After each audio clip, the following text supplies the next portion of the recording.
yung trademark. Ano ibig sabihin ng IPO ulit? Yung sa information, yung IPO, yung para sa licensing ng mga Okay. marks and intellectual property rights office. Opo. Tapos, ang nilagay lang namin talaga sa application is Halimuyak Pilipinas. So, siyempre, hindi siya ma-approve kasi generic. Anyone can use the Halimuyak and the Pilipinas, Philippines yun eh. So, kailangan may sense of ownership. So, kailangan daw may pangalan before that.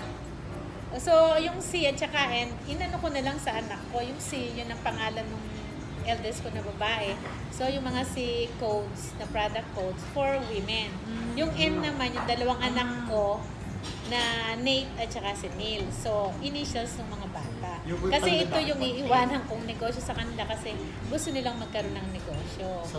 Oo, kaya lang, itong business na to, matagal ko nang alam since my graduation in college as a chemical engineer, I run and manage the operation of distilleries.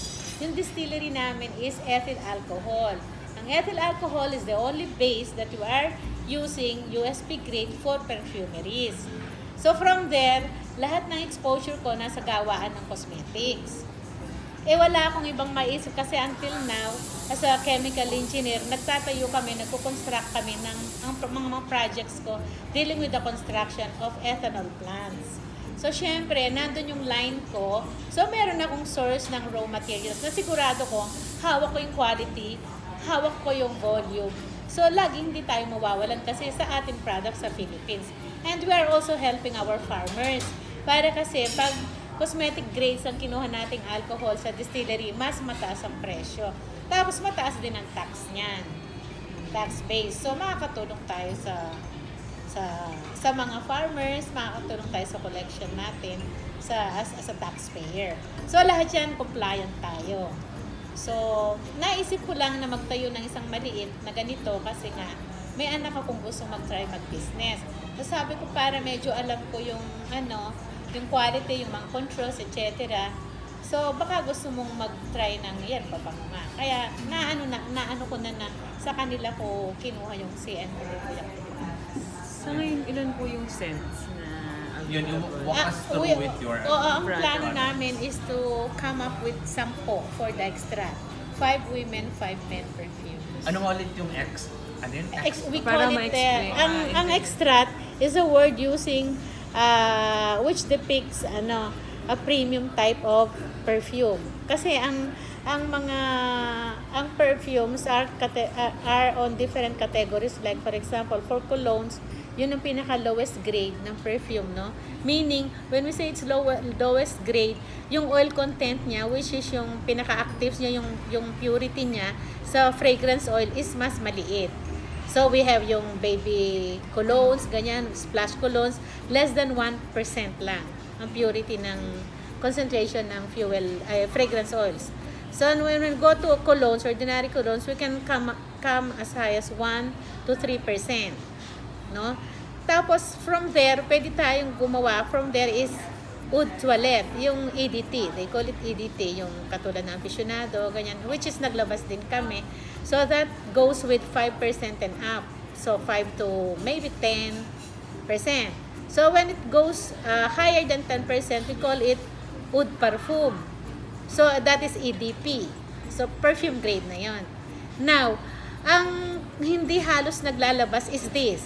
Pero yung ibang countries, nagpo-produce na ng extract. We call it extract de parfum. This is the highest form of perfume, highest grade as to the concentration of the fuel oil.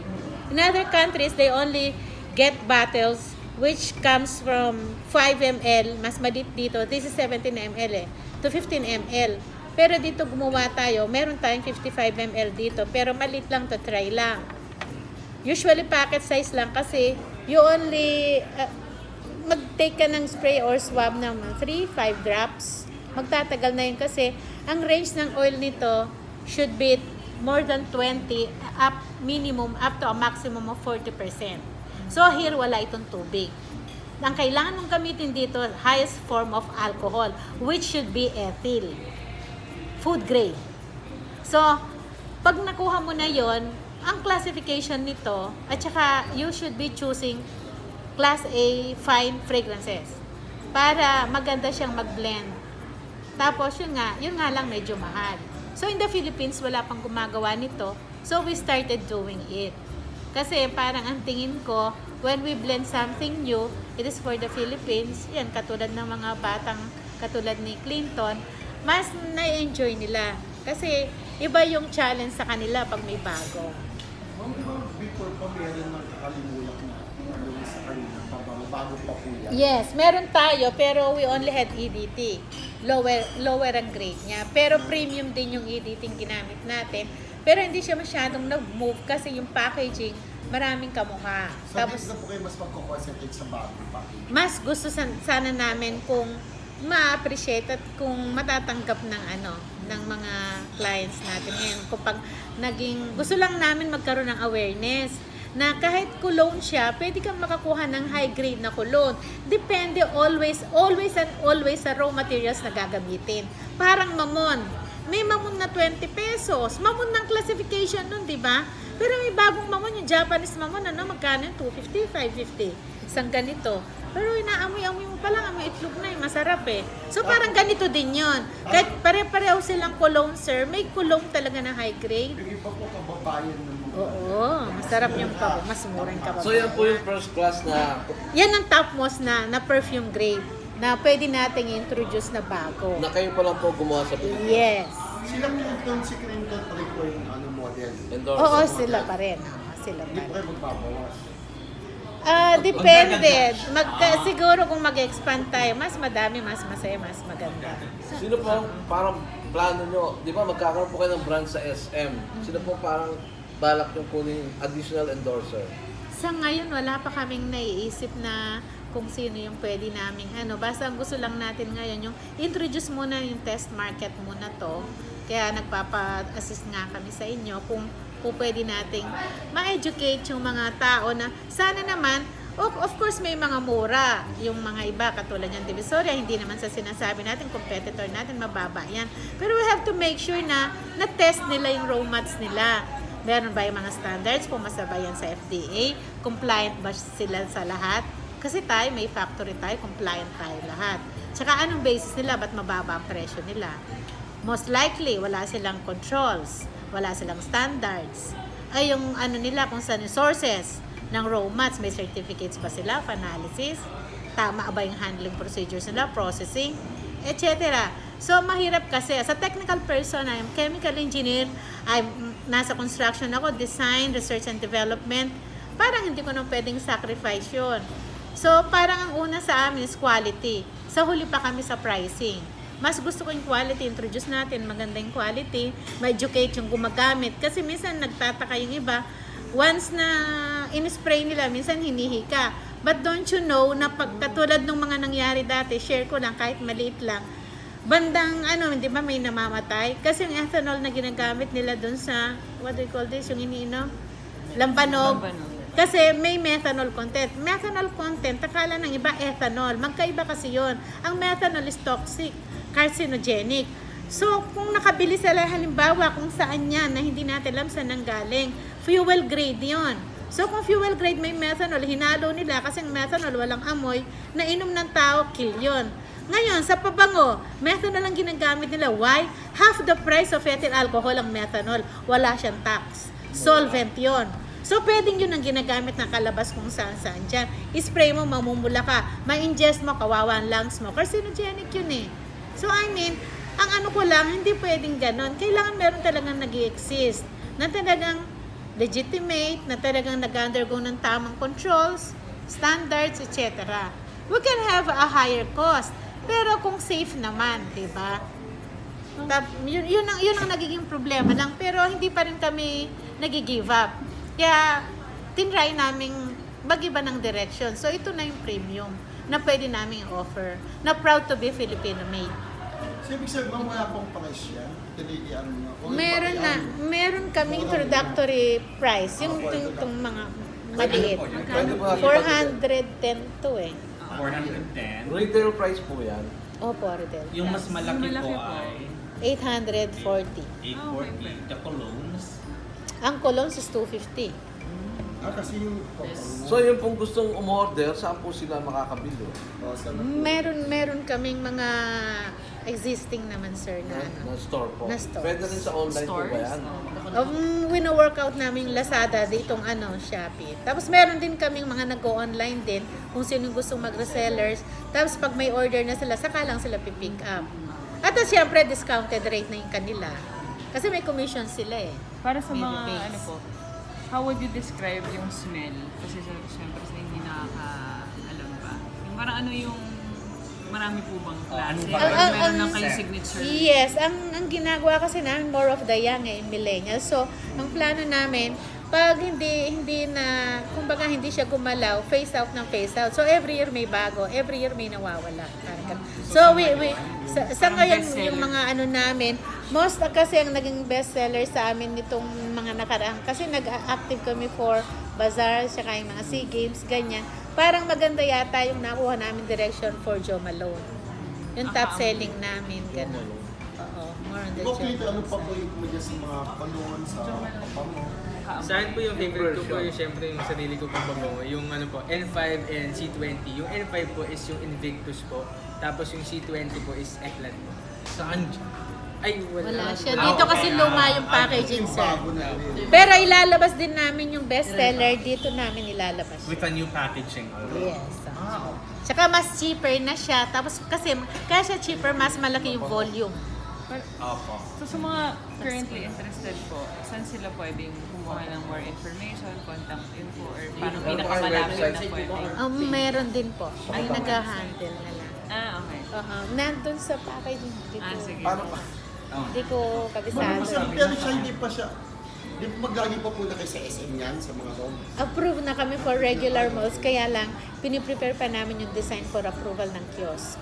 Kasi ang SM kasi, meron silang requirements sa design. Unlike yung Robinsons, kaya mabilis kami sa Robinsons kasi sila naman nagpo-provide ng kiosk. Pero we're planning to start with Ayala Malls. Ayun, bota yan. Kasi kung Ayala Malls, meron din silang kiosk na ready. Unlike sa SM, ikaw talaga yung approve. Kasi for approval lahat yung designs. Pero 2018 approve na kami, August. For regular malls lang. Wala pa kami sa premium nila. Paano po ngayon basahin yung brand CNHP. CN Halimuyak Pilipinas. Pilipinas. Pilipinas. Bale, ano po kayo dun sa CN Halimuyak Pilipinas? Yung Kayo po si ang lalaki. presidente ng kumpanya. Yung si babae kasi. Ano po ulit yung whole name nyo? Tsaka Clinton's. Ako si Nilda Mercado Tuaso. So, From Pampanga talaga. ikaw si Clinton, Avian start po. may Indian pa talaga. Ma'am, di ba yung sa, babae, ng anak ko, ay lalaki yung alam mo yung Pilipinas, alam mo yung CNHP. Gano'n po kayo katagal na chemist? I graduated 1983. So I was with the ethyl alcohol industry for how many years na naman? 38, 36. So from the first year na nag-practice ako, we deal with cosmetics like Johnson & Johnson, Philippines. Ako yung nag-develop nung yung hindi ba may first two sila, yung blue at saka white tata na pabango, yung unang nasa maliliit. During our time, 1970s, 1960s. Tapos yung after that, in 1980s, dinevelop namin yung additional na 5. Ako yon, may pink, may violet. Kasama ako sa research team with Johnson & Johnson Philippines. We also deliver alcohol from them. So from there, nakita ko yung standards na kailangan mong i-meet para makuha mo yung magandang quality ng... Kasi US yun eh. So it took us 5 years bago namin nilabas. Yung cologne, baby cologne. Paano namin malalaman sa isang cologne o sa isang cologne o perfume na if it's methanol or ethanol? Hindi nga natin alam eh. Pero sa tingin ko, yung methanol mas mabilis siyang lumipad. Pero minsan masakit siya, may irritant. Tapos yung skin, yung ibang sensitive na mumula. Tapos makate. Hindi po siya Outright. required, hindi pa siya required i-declare ng mga... Hindi alam sa packaging. Hindi naman alam minsan, sir, kasi kung walang FDA eh. Pero kung tuman ng FDA yon, may license sila. May nakalagay dapat. Hindi nila iaalaw ang FDA ang methanol kasi basically hindi ginagamit sa pabango yun. Kasi nga sa pagpili ako, nakikita ko yung mga packaging, hindi siya sa bilik. Walang content. Wala sila. Wala nakalagay. Nakalagay kung ano yung oil or Ano yung mga contents mo? Kayo po personally, anong favorite nyong amoy? Sa akin wala dyan, Frisian Per ako eh. Jo Malone. Pero hindi ko dala. Ah. Wala na. Pag sinabi niyong Jo Malone, yun yung kaamoy niya. Yung version. Yes, yung Yung version. version niya. Yung version. Pero ang sabi ng mga ibang gumagamit, sabi lang nila, Filipino, smell kasi yung ibang standard, subjective kasi ang pangamoy eh. Yung mga nasa Amerika na Filipino, pag dinala doon yung Jo Malone, nadadala doon, mas mabango daw yung direction ng CN Halimuyak Pilipinas. Kaya may mga umaalis dito bago umalis, order sa amin. Nadala na nila yan sa London, sa Singapore, meron na, sa US, meron na rin doon. Mas prepared nila Yung sa atin, CN instead of Halimuyak. buying yung original Jo Malone. Kasi siguro iniisip ko, cologne lang siya eh. So medyo mild yung ano niya. Yung iba siguro sa atin, alam mo na pag Pilipino, gusto pag lumalakad ka, amoy na amoy pa rin ang amoy mo, di ba? Gaano po, So medyo maganda yung siguro trial batch namin. nabanggit niyo po na yan yung pinaka-premium. Mga gaano po siya katagal nagtatagal pag in-spray? Siguro more than one day, more than 24 hours kasi yung ADT namin, yung mga nilabas namin, 3 times ang nilabahan yung damit nandun pa. Pero depende rin sa variants. Oh, meron nga ako mga pabango before. Nalaban na. Nandun pa Nandun rin. pa. Amoy pa rin. Kaya katulad si Clinton, Depende sa naglalaro. ayaw kasi ni Clinton magpalit ng pabango kasi pag pinalitan niya, mag-iiba yung amoy ng damit niya kasi kahit nalaban na, nandyan pa rin yung pabango niya. Matikit pa rin. At saka ang medyo malungkot lang kasing nangyari sa amin, yung mga bumili sa amin, ang tagal bumalik kasi matipid daw, hindi spray ng spray. Pero kasi talagang quality. Yung quality. Kaya naglabas kaming mas cheaper version para medyo mabilis maubos. Pero nilakihan namin yung lalagyan. Sulit. 110. Sulit pa rin po. Sulit pa rin po siya. Tanong ko lang po, nag-expert po ba mga pabango? Kasi may mga imported ako Super nabibili. tagal na. Super tagal. And usually sir, ang Iba na, amoy. expiry is 2 years. Pero depende rin sa raw materials na ginamit mo. Tsaka depende sa variant, sa oil na pinili mo. Pero sa experience ko, kasi since 1983, gumagawa na ako ng R&D, medyo alam ko na yung variants na tatagal. Kasi ang nanay ko, ang mahilig sa pabango, age of 6, nagpapabango na kami. So si nanay, meron siyang mga pin-repair ko kasi dati hindi naman ako ganito, pamigay lang every Christmas kasi yun ang gusto ng mga lola ko, pabango. They call it sa Pampanga, kananga. So pag wala daw kananga, hindi daw Pasko. So ako lagi ang nagpo-provide sa mga nanay. Meron siyang collection, may 30 years na ginawa ko, 35 years, grabe, mabango pa. Poison, yung poison na mga ano yan. Gusto nila talaga yung mga ganong Ralph Lauren, yung mga yon. Nagtatagal. Nagtatagal. So, depende rin. So, ang hindi nagtatagal yung lower ang price. Halimbawa, mga Victoria's Secret, 2 years lang yan. Kasi, iba yung direction, iba yung composition. Yung composition ng mga fruity, madali yan mawala. So, palang liwanagin yun yung term na direction. When you say direction, yung formulation po ba yun? O, kasama yung formulation Parang at saka yung recipe. parang Parang recipe. So, depende dun sa compound, how you blended it, and what are the components. Kasi, product composition of one single perfume or fuel oil can have a composition of no lower than 2,000 chemicals to 7,000. Ganun kadami yung hinahalo nila to come up with one single perfume. Grabe ang product development mo dyan, tsaka research kasi iba-iba nga ang direction. Kasi kahit nandito na yung mga oils, pwede rin tayong mag-remix, mag-blend. And we do that. Para umiba dun sa gusto mong blend talaga. So, nasa perfumer na yon kung paano niya amuyin. So, kailangan magaling yung perfumer mo. Sa akin po, last na lang. Ano po masasabi yung kaibahan nyo sa ibang mga company ng perfume? Ang dami po Kayo naglalabas. mismo involved sa paggawa. Oo, kasi sa technical person, hindi ko pwedeng sacrifice yung lisensya ko. So, I can always ascertain sa kanila, may assurance sila that what we deliver is yung legitimate, yung sources namin. Talagang kumpleto yan, ang analysis, etc. And sa haba naman ng practice ko at exposure ko sa ganito, medyo alam ko na kung ano yung quality na tatama sa pang-amoy ng mga age na pinili namin. Pero meron din tayong ilalabas para sa ibang age bracket. So, pero mas kasi sa amin yung mga bata. Kasi sila yung nag-test eh. Sila rin yung nag-motivate sa akin na ituloy yan. These students came from UP and Ateneo. Dito lang kami katipunan eh. And then marami din doctors na yung mga students from Ateneo na nag-test ng mga pabango. So, syempre, these are medical practitioners. Sasabihin nila kung safe yun. Kasi what about the asthmatic? So, tinitingnan din namin kasi yun eh. Kung asthmatic yung aamoy, ayaw din namin mag-suffer. So, biniblend namin according to kahit paano safe ang madideliver yung yes. Ako dapat magkakaroon kayo ng stall or kiosk sa mga UP Town Center. Meron kami sa sa the penthouse. Pero pop-up lang store. Thank you po. Thank you po. Kaya, yun ang difference. Kasi mismong ako yung nagko-control lahat. So, I could do everything. Alam niyo po yung ginagawa niyo.